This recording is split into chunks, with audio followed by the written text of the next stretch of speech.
प्रणाम प्रिय जनगण। आज अगस्ट 15 तारिख 77तम स्वाधीनता दिवस अवसर में समस्त को हार्दिक अभिनंदन। 1947 मसीहा अगस्ट मास 15 तारिख दिन बहुत कष्ट सहिबा पर आम भारतीय मानक स्वाधीनता मिलता। भारत को ब्रिटिश कबल स्वाधीन करने देशर अनेक महान स्वाधीनता संग्रामी जमिति महात्मा गांधी, सुभाष चंद्र बोस, वीर सुरेंद्र साय, रानी लक्ष्मीबाई, जवाहरलाल नेहरू एवं आहरी अनेक महान संग्रामी निज जीवन को बाजी लगे स्वाधीनता आनी। किंतु आज दुखर सहित कहवा पड़ुछि जे आमे स्वाधीनतार 77तम वर्ष में पाद देला परे मध्य पराधीन होइअछु।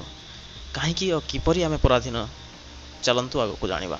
आज दिन को गर्वर सह प्रत्येक भारतीय पालन कला बेले भारतर कोण अनुकोण रे आज भी झीटी घर बाहर को पाद काढ़ला बेले भय करुछि।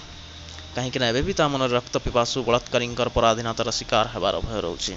कौटी वृद्ध पिता निर्दयी पिला अत्याचार रे पराधीनतार शिकार होउछंती, तो कौटी गोटे नारी यौतुक निर्यातना एवं स्वामीर परकिया प्रीति भली अन्यायर पराधीनतार घर चारिकांत भितर जंत्रणा सहूची, तो पुणी केउठी श्रमिक बिचारा पराधीनतार चापरे मास मास दरमा न पाई दादन खटुची। पुणी कौटी शिशुटे पराधीनतार श्रमिक साजी होटेल बासन सफा करुची। एमिति आहरी अनेक परिवार चापरे पुओ झील निज इच्छा मुताबक पाठ पढ़ी पार नाहंती, तो कौटी झीर इच्छा विरोध में बाहागर कर दि जाउछि। आमे स्वाधीन भाव में बंचिबा बोली देशर जवान माने सीमा रेखार निज परिवार को छाड़ी को छाती आलिंगन कर जीवन देउछंती, किंतु आमे देश भितर पराधीनता को आश्रय देउछे एवं निज निज मध्य हिंसाकांड, हत्याकांड परी परिस्थिति सृष्टि करछे। आमे आज भी एपरी पराधीनतार शिकार काहेकि होछे, आसंतु जानिबा।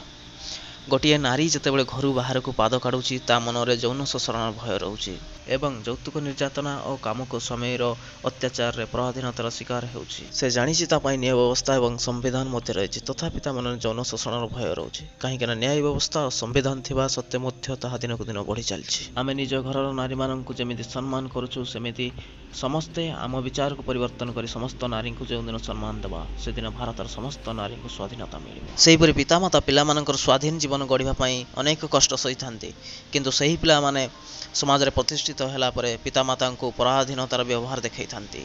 सेमति गोटे शिशु श्रमिक शिक्षारु वंचित होई परिश्रम करुछु, आ ताको शिक्षा न देई निजर स्वार्थ पई समस्त तार परिस्थितिर लाभ उठाई थांती।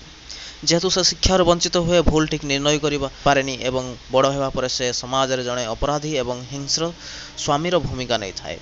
प्रत्येक क्षेत्र जमिति रक्त पिपासु बलात्कारी, निर्दय पुओ झील, हिंस्र एवं कामुक स्वामी, लभी ठिकादार, अहंकारी होटेल मालिक एवं लभी परिवार एमाने समस्ते शोषणकारी। आ जो माने पराधीनतार जीवन बंचुछंती से माने हेले शोषित। एही सब घटनार समाधान हेउछि केवल गोटिए, ताहा हेउछि आत्मज्ञान। जे पर्यंत निजे निजे को चिन्हिबानी, आत्मज्ञान को बुझिबानी, से पर्यंत समाज रे केबे भी पराधीनता शेष हेब नाही। सेथिपाई समस्ते स्वाधीनतार सह बंचिबा को हेले समस्ते आत्मज्ञान शिक्षा लाभ करी विचारधारा को बदलवा को पड़िबो। केवल आत्मज्ञान ही यार एकमात्र समाधान। जय हिंद, धन्यवाद।